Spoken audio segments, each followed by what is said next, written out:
ಕೋರಮಂಗಲ ಅನಿಲ್ ಅವರು ವಸುದೇವ ಕುಟುಂಬ ಅನ್ನೋ ಸೀರಿಯಲ್ಗೆ ಪ್ರೊಡ್ಯೂಸರ್ ಆಗ್ತಾರೆ. ಸೊ ಚಾನೆಲ್ಲು ನನಗೊಂದು ಕ್ಯಾರೆಕ್ಟರ್ನ ಅಸೈನ್ ಮಾಡುತ್ತೆ. ಪ್ರೊಡಕ್ಷನ್ ಹೌಸು ಪೇಮೆಂಟ್ ಇರ್ಬೋದು, ಬೇರೆ ಟರ್ಮ್ಸ್ ಆ್ಯಂಡ್ ಕಂಡೀಷನ್ಸ್ ಎಲ್ಲ ಮಾತಾಡ್ಕೋತೀವಿ. ನಾನು ಫಸ್ಟೇ ಕೇಳ್ತೀನಿ, ಈಗ ಚಾನಲಿಂದ ನಿಮಗೆ ದುಡ್ಡು ಬಂದಿಲ್ಲ ಅಂದರೂ ನೀವು ನನಗೆ ಎಕ್ಸಾಕ್ಟ್ ಟೈಮಿಗೆ ಪೇಮೆಂಟ್ ಮಾಡ್ತೀರಾ ಅಲ್ವಾ ಅಂತ ಕೇಳಿದ್ದೆ. ಹೌದು, ಅದಕ್ಕೂ ಸಂಬಂಧ ಇಲ್ಲ, ನಾವು ನಮ್ಮ ಕಡೆಯಿಂದ ಪೇಮೆಂಟ್ ಮಾಡ್ತೀವಿ. ಪ್ರೊಡ್ಯೂಸರ್ ಅಂದರೆ ಅದೇ ಅಲ್ವಾ, ಚಾನಲಿಂದ ಕೊಡೋದಕ್ಕೆ ನೀನೇನು ಬ್ರೋಕರಾ? ಚಾನಲಿಂದ ಕೊಡೋದಕ್ಕೆ ನೀನು ಪ್ರೊಡ್ಯೂಸರೇ ಆಗಬೇಕಾಗಿಲ್ಲ. ಯಾರು ಬೇಕಾದ್ರೂ ಆಗ್ಬೋದು ಅವಾಗ ಪ್ರೊಡ್ಯೂಸರ್ ಅಂದರೆ ಏನು, you should feed us, then channel ಅವ್ರು ಕೊಡ್ತಾರೆ, then you should maintain, that is how it works ಅಲ್ವಾ. ಸೊ ಹಂಗೆ ಕಮಿಟ್ ಆಗಿದ್ರು. ಡೇ ಒನ್ನಿಂದನೂ ಸಮಸ್ಯೆನೇ. ಡೇ ಒನ್ ಇಂಥ ಕಚಡ ಪ್ರೊಡಕ್ಷನ್ ಹೌಸ್ ನಾನು ಇನ್ನೊಂದು ನೋಡೇ ಇಲ್ಲ. ಒಂದು ಊಟ ಚೆನ್ನಾಗಿಲ್ಲ. ಚಿಕ್ಕಮಂಗ್ಳೂರು ಶೂಟಿಂಗ್ ಕರ್ಕೊಂಡು ಹೋಗಿದ್ದಾರೆ, ಎಲ್ಲ ಡ್ರೈವರ್ಸ್ಗಳು ಅವರೆಲ್ಲ ಕಾರಲ್ಲಿ ಮಲ್ಕೊಂಡಿದ್ದಾರೆ. ಒಂದು ರೂಮ್ ಕೊಟ್ಟಿಲ್ಲ ಅವ್ರುಗಳಿಗೆ ಮಲ್ಕೊಳ್ಳೋದಕ್ಕೆ. ಆಮೇಲೆ ಇವ್ರನ್ನೆಲ್ಲ ಡಾರ್ಮೆಟ್ರಿಯಲ್ಲಿ ಹಾಕಿದ್ದಾರೆ, ಲೈನಾಗೆ ಆರ್ಟಿಸ್ಟ್ಗಳನ್ನ ಡಾರ್ಮೆಟ್ರಿಯಲ್ಲಿ ಹಾಕಿ ಕೊಟ್ಟಿರೋದು ರೂಮ್ಗಳು. ಒಂದು ರೂಮ್ ಅಂತ ಇಲ್ಲ, ಒಂದು ಸ್ನಾನದ ವ್ಯವಸ್ಥೆ ಇಲ್ಲ, ಎಂಥದ್ದು ಇಲ್ಲ. ಎಂಥ ಸ್ಥಿತಿಯಲ್ಲಿ ಆ ಮಳೆಯಲ್ಲಿ ಅದರಲ್ಲಿ ನಾವು ಹೆಂಗೆ ಶೂಟಿಂಗ್ ಮಾಡಿದ್ದೀವಿ ಅಂತಂದರೆ ನಮಗೆ ಗೊತ್ತು. ಅಷ್ಟೆಲ್ಲ ಕಷ್ಟಪಡ್ಕೊಂಡು ಆಯಿತು, ಓಕೆ ಪ್ರೊಡಕ್ಷನ್ ಹೌಸ್ಗೆ ನಾವು ಕೋಆಪ್ರೇಟಿವ್ ಆಗಿರಬೇಕು ಅಂತ ಕೆಲಸ ಮಾಡಿ ಎಲ್ಲ ಕೊಟ್ವಿ. ಅವಾಗಿಂದನೂ ಮೇಡಮ್ ನಾವು ಸಾಲದಲ್ಲಿದ್ದೀವಿ, ನಾವು ಯಾವುದೋ ಫಿನಾನ್ಸನ್ನು ಕರ್ಕೊಂಡ್ಬರ್ತಾರೆ, ಅವ್ರದ್ದೇನೋ ಕಿರಿಕ್ ಆಗುತ್ತೆ, ಆಮೇಲೆ ಅವ್ರು ಹೊಡೋಗ್ಬಿಟ್ರು ಮೇಡಮ್ ನಮ್ಮ ಪ್ರಾಬ್ಲಮಲ್ಲಿ ಇದ್ದೀವಿ. ಆಯ್ತಪ್ಪ ಪ್ರಾಬ್ಲಮಲ್ಲಿದ್ದ ನಿನ್ನ ಕೊಟ್ಟಾಗ ಕೊಡು ಅಂತ ಕೆಲಸ ಮಾಡ್ಕೊಂಡೇ ಬಂದ್ವಿ. ಆಮೇಲೆ ಇವನೇನು ಮಾಡಿದ್ದಾನೆ, TRP ಇದೆಲ್ಲ ಮ್ಯಾನಿಪುಲೇಟ್ ಮಾಡಿಕೊಂಡು ಅವ್ರಿಗೆಲ್ಲ ಲಂಚ ಕೊಟ್ಕೊಂಡು ಏನೋ ಮಾಡೋಕ್ಕೆ ಹೋಗಿದ್ದಾನೆ. ಆ ಚಾನಲ್ಗೆ ಗೊತ್ತಾಯಿತು, ಇವನ್ನ ಕಿತ್ಬಿಸಾಕಿದ್ರು, ಪ್ರೊಡಕ್ಷನ್ ಹೌಸ್ನ ಕಿತ್ಬಿಸಾಕಿದ್ರು. March 7 ಈ ಪ್ರೊಡಕ್ಷನ್ ಹೌಸ್ ಚೇಂಜ್ ಆಗಿ ಜಯಮಾತದವ್ರು ಬರ್ತಾರೆ.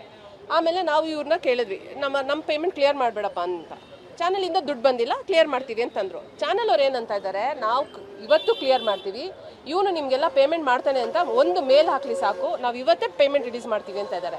ಇವನು ರೆಡಿ ಇಲ್ಲ, ನಮ್ಮದು ಐ ಟಿ ಯಾವುದು ಫೈಲ್ ಮಾಡಿಲ್ಲ ಇವನು, ಇಂಥ ಫ್ರಾಡ್ ನನ್ನ ಮಗ ಇವನು, ಆಯಿತಾ. IT ಫೈಲ್ ಮಾಡಿಲ್ಲ. ಆಮೇಲೆ ಚಾನಲ್ ಅವ್ರಿಗೆ ಒಂದು ಮೇಲ್ ಹಾಕೋಕ್ಕೂ ರೆಡಿ ಇಲ್ಲ. ಏನಕ್ಕೆ ಚಾನಲ್ ಮೇಲ್ ಆಗ್ತಾ ಇಲ್ಲ ಅಂದರೆ, ನಾವೇನು ಚಾನಲ್ ಅವ್ರ ಹತ್ರ ಭಿಕ್ಷೆ ಬೇಡಬೇಕಾಗಿಲ್ಲ. ಭಿಕ್ಷೆ ಬೇಡ್ಕೊಂಡೆ ಹೋಗಿ ಸ್ಲಾಟ್ ಇಸ್ಕೊಂಡೆ ಅಲ್ವಾ ನೀನು. ಈಗ ಅದೇ ಚಾನಲ್ಗೆ ಇನ್ನೊಂದು ಪ್ರಾಜೆಕ್ಟ್ ಮಾಡ್ತಾ ಇದೆಯಲ್ವಾ ನೀನು, ಮತ್ತೆ ಭಿಕ್ಷೆ ಬೇಡಲ್ಲ ಅಂತಂದರೆ ಇವಾಗ ಏನು ಮಾಡ್ಬೇಕು ಅವಾಗ. ಸೊ ಚಾನಲ್ ಅವರು ಇವ್ನ ಮೇಲೆ ಹಾಕ್ದಿರ ಅವ್ರ ಪೇಮೆಂಟ್ ರಿಲೀಸ್ ಮಾಡ್ತಾ ಇಲ್ಲ, ಇವ್ನು ಮೇಲೆ ಹಾಕಕ್ಕೆ ಇವ್ನು ರೆಡಿಗಿಲ್ಲ. ಸೊ ನಾವು ಅಂದ್ವಿ, ನೋಡಪ್ಪ ನಮಗೆ ಚಾನಲ್ಗೆ ಬೇಕಾಗಿಲ್ಲ ಮಾತುಕತೆ, ನೀನೇನಂದರೆ ನೀನು ಕೊಡ್ತೀನಿ ಅಂತ ಅಂದಿದ್ದು, ಚಾನಲ್ ಕೊಟ್ಟರು ನೀನು ಕೊಡ್ತೀನಿ ಅಂತ ಹೇಳಿದ್ದು. ನಾವು ಎಷ್ಟು ಪೇಷನ್ಸಿಂದ ಕಾಲ್ ಮಾಡಿದ್ದೀವಿ, ಮೆಸೇಜ್ ಹಾಕಿದ್ದೀವಿ, ಆಯಿತು ನೀನು ಯಾವಾಗ ಕೊಡ್ತೀಯ ಅಂತ ಕಮಿಟ್ ಆಗು, ಒಂದು ಪೋಸ್ಟ್ ಡೇಟೆಡ್ ಚೆಕ್ ಕೊಡು, ಎಲ್ಲ ಕೇಳಿದ್ದೀವಿ. ಪೋಸ್ಟ್ ಡೇಟೆಡ್ ಚೆಕ್ ಕೊಡೋಕೆ ರೆಡಿ ಇಲ್ಲ, ಒಂದು ರೈಟಿಂಗಲ್ಲಿ ಕೊಡೋಕೆ ರೆಡಿಗಿಲ್ಲ, ಯಾವತ್ತು ಕೊಡ್ತೀನಿ ಅಂತ ರೈಟಿಂಗಲ್ಲಿ ಕೊಡೋಕೆ ರೆಡಿಗಿಲ್ಲ. ದುಡ್ಡು ಕೇಳಕ್ಕೆ ಹೋಗಿದ ತಕ್ಷಣ ಏನಂತಾನೆ, ರೌಡಿಸಮ್ ಮಾಡೋಕ್ಕೆ ಬಂದಿದ್ದೀರಾ.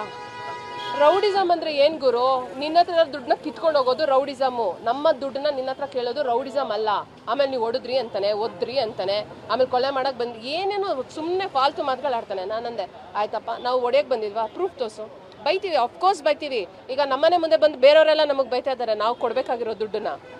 ಒಂದು ತಿಂಗಳು ಮನೆ ಬಾಡಿಗೆ ಕೊಟ್ಟಿಲ್ಲ ಅಂದರೆ ಓನರ್ ಬೈತಾನೆ, ಒಂದು ತಿಂಗಳು EMI ಕಟ್ಟಿಲ್ಲ ಅಂತಂದರೆ ಬ್ಯಾಂಕ್ ಅವ್ರು ಬಂದು ಮನೆ ಮುಂದೆ ಉಗಿದ್ಬಿಟ್ಟು ಹೋಗ್ತಾರೆ. ಅದೆಲ್ಲ ನಮ್ಗೆ ಅವಮಾನ ಅಲ್ವಾ. ಇವನೊಬ್ಬನಿಗೆ ನಮ್ಮ ಮಾನ ಮರ್ಯಾದಿರೋದು. ನೀವು ಬಂದು ಕೇಳ್ಬಿಟ್ರಿ ಎಲ್ಲರ ಮುಂದೆ, ನಾನು ಮಾನ ಮರ್ಯಾದೆನೆಲ್ಲ ನಾನು ತೆಗೆದ್ಬಿಟ್ರಿ. ಇವ್ನಿಗೆ ಇದ್ರೆ ತಾನೇ ಅಲ್ಲಿ ಮಾನ ಮರ್ಯಾದೆ ತೆಗಿಯೋಕ್ಕೆ, ಹೋಗಿರೋ ಮಾನ ಮರ್ಯಾದೆ ನೀನೇನು ತಕ್ಕೊಂತಾನೆ. ಅಷ್ಟು ಮಾನ ಮರ್ಯಾದೆ ಇರೋನಾಗಿದ್ರೆ ಏನು ಹೇಳಬೇಕಿತ್ತು, ಫಸ್ಟ್ ಡೇ ನಾವು ಬಂದಾಗಲೇ, ನೋಡಿ ಮೇಡಮ್ ಗಲಾಟೆ ಮಾಡಬೇಡಿ, ನಿಮ್ಮ ಪೇಮೆಂಟ್ ನಮ್ಗೆ ಎಷ್ಟಾಗುತ್ತೋ ಅಷ್ಟು ಕೊಡ್ತೀನಿ ಅಂತ ಕಮಿಟ್ ಆಗಬೇಕಾಗಿತ್ತು. Is not ready to commit for anything. ಆಮೇಲೆ ನಾನಂದೆ ಪೇಮೆಂಟ್ ಬರ್ದಿರ ನಾನು ವರ್ಕ್ ಮಾಡಲ್ಲ ಅಂತಂದೆ. ಆ ಪ್ರೆಷರ್ಗಾದರೂ ದುಡ್ಡು ಹಾಕ್ತಾರೇನೋ ಅಂತ ರೀಪ್ಲೇಸ್ ಮಾಡ್ಕೊಂಡ್ರು ನಮ್ಮನ್ನು. ಈಗ ನಂಗೆ ಪ್ರಾಜೆಕ್ಟು ಹೋಯ್ತು, ಈ ಕಡೆ ಪೇಮೆಂಟು ಇಲ್ಲ. ಆಮೇಲೆ ನಮಗೆ ಇನ್ಸ್ಟಾಗ್ರಾಮಲ್ಲಿ ಕಮೆಂಟ್ಸು, ಇವ್ರು ಯಾವುದ್ರಲ್ಲೂ ಸ್ಟಿಕ್ ಆನ್ ಆಗಲ್ಲ, ಇವ್ರು ಎಲ್ಲ ಬಿಟ್ಬಿಟ್ಟು ಬೇರೆದು ಬಂದರೆ ಓಡೋಗ್ಬಿಡ್ತಾರೆ ಅಂತ. ಏನ್ರಿ ಗೊತ್ತು ನಿಮಗೆ ನಮ್ಮ ಪರಿಸ್ಥಿತಿ. ಅವ್ರು ಆಗ್ತಾಯಿದ್ವಿ ಊಟ ಗೊತ್ತಾಯಿದ್ರಿ ಹೆಂಗಿರ್ತಿತ್ತು ಅಂತ.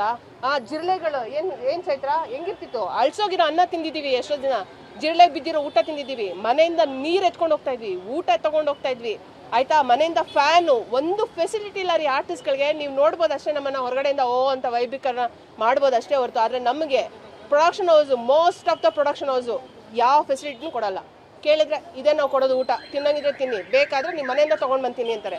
ಎಲ್ಲ ಮೋಸ್ಟ್ ಆಫ್ ದ ಆರ್ಟಿಸ್ಟ್ ನಾವು ವಾಟ್ರ್ ಬಾಟ್ಲಿಂದ ನಾನು ಪ್ರೂಫ್ ಕೊಡ್ತೀನಿ, ನೀರು ತೊಗೊಂಡು ಹೋಗ್ತೀವಿ. ಒಂದು ವಾಶ್ರೂಮ್ ಕರೆಕ್ಟಾಗಿ ಕೊಡೋಲ್ಲ ಗೊತ್ತಾ ನಮಗೆ, ಒಂದು ವಾಶ್ರೂಮ್ ನಮಗೆ ಕರೆಕ್ಟಾಗಿ ಕೊಡೋಲ್ಲ. ಇಲ್ಲಾಂದ್ರೆ ನಮ್ಮ ಹೆಲ್ತ್ ಇಶ್ಯೂಸ್ ಆದರೂ ಬಂದು ನಾವು ಕೆಲಸ ಮಾಡಿಕೊಡ್ಬೇಕು, ಒಂದು ವಾಶ್ರೂಮ್ ಕರೆಕ್ಟಾಗಿ ಕೊಡೋದಿಲ್ಲ. ರೀಸೆಂಟಾಗಿ ಎಲ್ಲ ಆರ್ಟಿಸ್ಟು ವಾಶ್ರೂಮ್ ಇಲ್ದಿರ ಹೇಳಬಾರ್ದು, ಬೈಲ್ ಕಡೆ ಹೋಗ್ಬಿಟ್ಟು ವಾಶ್ರೂಮ್ ಯೂಸ್ ಮಾಡ್ಕೊಂಡು ಬಂದಿದ್ದೀವಿ ಹೆಣ್ಮಕ್ಳು, ಗೊತ್ತಾ. ಈ ಥರ ಪರಿಸ್ಥಿತಿಯಲ್ಲಿ ನಾವು ಕೆಲಸ ಮಾಡ್ತಾ ಇದ್ದೀವಿ.